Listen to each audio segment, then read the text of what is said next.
Okay, so this video is tricky because on the surface, it will seem like I'm talking trash about one of the most popular figures in Dungeons & Dragons culture right now, Aabria Iyengar.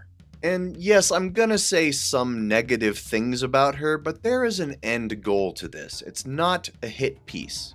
This is all going to result in actionable advice for players of D&D, so don't you worry your pretty little head about that. Anyway, hey there, I'm GM Jim from Wizards and Wordslingers, and today we're going to talk about the Critical Role Campaign 3 finale, and something that happened at the table. There will be spoilers, but I'm going to try to keep the story details vague so it feels more universal to all tabletop games. I'm going to show you an example of bad behavior at the table, and we'll talk about what should have happened instead. Before I get to the criticism, let me say some nice things about Aabria Iyengar that I also believe are true about her. She's very funny and has good comedic timing. Also, she's a great improviser, always very quick on the draw. And my favorite quality is how she's so vibrant with descriptions, especially including sensory information when painting a picture of a scene. In some ways, she does this better than Matt Mercer. And I say all that because now I'm about to say mean stuff about her. For the record, I'll admit I'm being nitpicky, but I'm zooming in on this to make a larger point. Let's get started. But real quick, could you hit the like button and subscribe below? It only takes a second and it helps us both out. Make sure you click all next to notifications and click the join button to get exclusive perks when you become a member. Now, first I have to set the scene. Aabria played a side character for a few sessions of Campaign 3, and they brought her back for the finale to get some closure on that PC story. This is the epic 8-hour last episode, so if any threads need resolving, this is the time to do it. But she and one other side person also joined the full cast, which has swelled to 8, with Robbie Damon being some kind of semi-permanent member now, ? It's not entirely clear. During the finale, this now means 10 people are at the table, which is a lot. It's chaos. At first, everyone's checking in and hugging. It's noisy. Matt's pretty good at handling it, but it does take a few minutes to settle everyone down. Aabria is clearly excited to be here and she's having fun, but now we get to the problematic part. Ashley Johnson's character Fern has a relationship with a powerful extraplanar figure. And right away, Abria's like, is he hot? Yeah. Why don't you try... Call your guy. Who's your guy? Oh, I have a guy. He works for Tevin Campbell. Tevin Campbell? Little T? Lies. He works for the Lord of Lies. Yeah. Nice. Is he single? Why don't you ask? And this is where it begins. This is pretty typical behavior with PCs that Aabria plays, and there's nothing inherently wrong with playing a horny character. But it's what happens next where things really take a turn. Fern summons her powerful friend to chat, and he begins to lead Fern away to have that private conversation. At this point, all the regular cast members tone it down and start to pay attention. They intuitively know from the flow of the game that this is Ashley's mini scene with Matt. And since this is the finale, it's the last chance to wrap up that side story.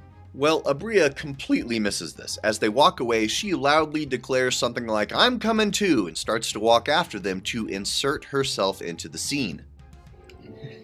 You called in a strange time, dear. Yes, I did. But it was just because I just need answers. And I just wanted to see how you're doing. Are you still a champion? I'm Takes actually your unclear on how to fingers and pulls you away from the troop and begins to walk away from the rest of I follow. you. Just taking the two of them away. Someone has to grab me. I'm nosy. Who's ever gonna grab you? Just go. I'm going. And Matt senses this is the wrong kind of energy to bring into what is probably supposed to be an earnest and sincere conversation. But Aabria is in full-on giggity goofball mode, and so he says the summon guy creates a wall of fire to block her from following. You pull up. Yeah. As you do, he kind of glances over his shoulder, and as he raises his hand, flames burn in front of you to just kind of block your path. Respect. Okay. At this point, most players would think, oh, okay, Matt's trying to tell me something. I guess I'm not supposed to be in this scene, so let me fade into the background while someone else has a moment in the spotlight. But that's not what happens. Aabria either ignores the suggestion or just doesn't get it. After letting Matt and Ashley talk for maybe 30 seconds, Aabria declares that she can hear them from afar, and she starts shouting out goofball things to them, just trying to get a laugh from other players at the table. Hit it. My lord's contract. He will be back. Commitment. This is good. It's just commitment. It just stresses me out so much. But just fuck him. Sorry, I'm behind the flame wall. I like the fist. And how does Matt respond? Matt has the summoned extraplanar fling another spell, something like Silence. He flicks a finger up in that direction past you, and as you're shouting, your words come out to no sound.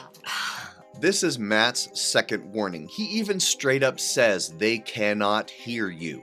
I don't know how much more plain he can make it. You're not involved in this scene, so be respectful while we're trying to do our own thing over here. Nevertheless, Aabria persists.